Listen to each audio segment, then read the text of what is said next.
All right. Good questions here.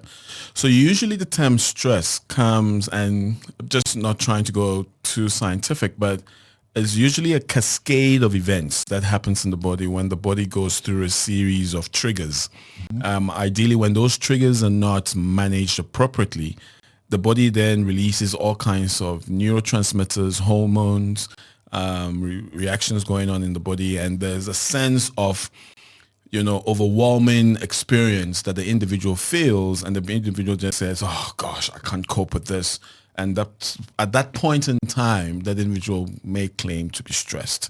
So that's what it is. So it's important to note that usually there are triggers, and identifying those triggers very early on is important. I often think, and this is my personal view, is that I think the term stress is often used loosely. The everyday colloquial definition of stress is not typically your medical definition of stress. Okay. People tend to be anxious, because of certain events that happens in their lives, and those events could vary from everyday work situations or an unfortunate experience that could happen in the person's life, like the loss of a dear one, or even the birth of a new child. Oh, yeah. Yeah, or the purchase of a new car. There's a lot of stuff, or a medical indication that could trigger some sort of anxiety in the individual.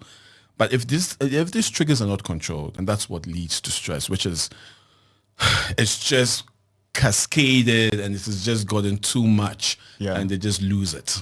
Even just attending a social event for some people, you start to clutch at Exactly. your leg. Exactly.